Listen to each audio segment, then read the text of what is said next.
Godzilla recently celebrated his 70th anniversary, and the rules that have governed his character for decades may provide some insight into what his ultimate fate will be in Legendary's Monsterverse.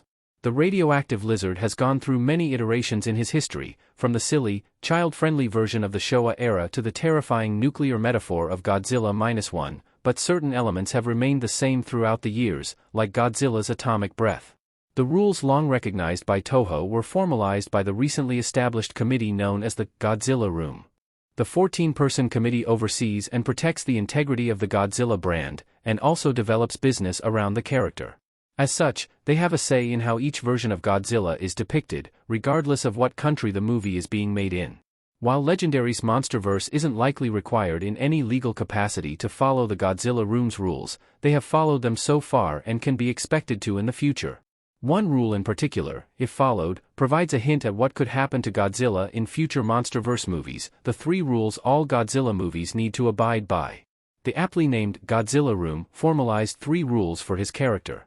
Godzilla vs. Kong gets new TV spots.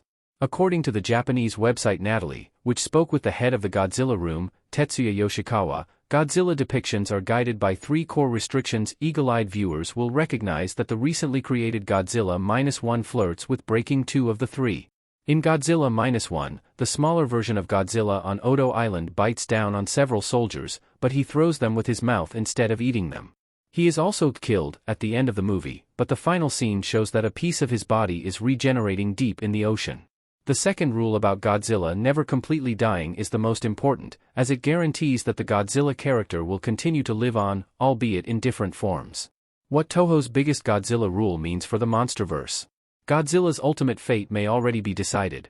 The second rule is the one that is most important for Godzilla's future in the Monsterverse. So far, Godzilla has been injured plenty of times in the Monsterverse, and both the Oxygen Destroyer and Mechagodzilla took Big G to the brink of death.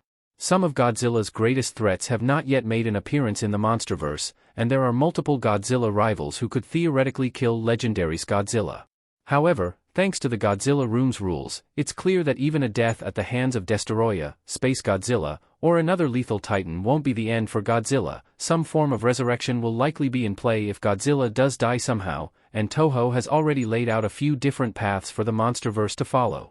One of the easiest solutions to the problem of Godzilla dying is to introduce another member of his species, allowing a new Godzilla to take the place of the old one. Godzilla could also justifiably go into a deep state of hibernation and regeneration, as he intended to do after he was nearly killed by the Oxygen Destroyer in Godzilla, King of the Monsters.